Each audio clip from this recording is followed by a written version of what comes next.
Chapter 3. Solomon made a marriage alliance with Pharaoh, king of Egypt.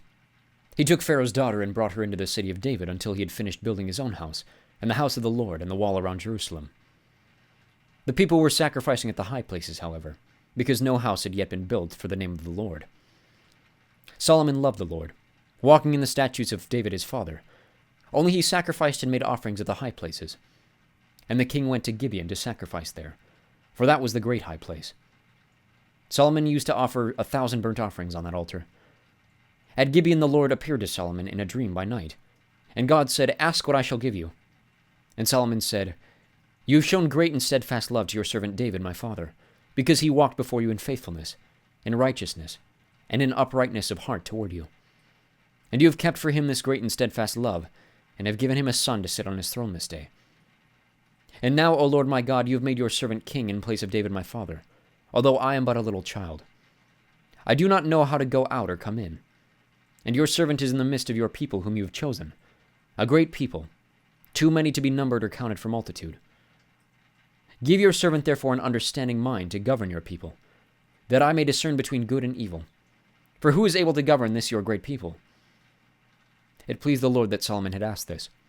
And God said to him, "Because you have asked this, and have not asked for yourself long life or riches, or the life of your enemies, but have asked for yourself understanding to discern what is right, behold, I now do according to your word. Behold, I give you a wise and discerning mind, so that none like you has been before you, and none like you shall arise after you. I give you also what you have not asked, both riches and honor, so that no other king shall compare with you all your days. And if you will walk in my ways, keeping my statutes and my commandments, as your father David walked, then I will lengthen your days." And Solomon awoke, and behold, it was a dream.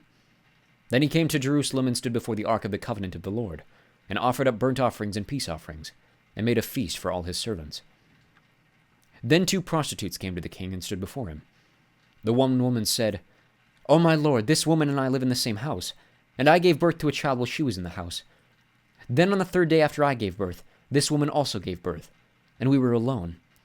There was no one else with us in the house. Only we 2 were in the house. And this woman's son died in the night because she lay on him. And she arose at midnight and took my son from beside me, while your servant slept, and laid him at her breast, and laid her dead son at my breast. When I rose in the morning to nurse my child, behold, he was dead. But when I looked at him closely in the morning, behold, he was not the child that I had borne. But the other woman said, No, the living child is mine, and the dead child is yours. The first said, No, the dead child is yours, and the living child is mine. Thus they spoke before the king. Then the king said, The one says, This is my son that is alive, and your son is dead. And the other says, No, but your son is dead, and my son is the living one. And the king said, Bring me a sword. So a sword was brought before the king. And the king said, Divide the living child in 2, and give half to the one and half to the other. Then the woman whose son was alive said to the king, because her heart yearned for her son, O my lord, give her the living child, and by no means put him to death. But the other said, He shall be neither mine nor yours. Divide him.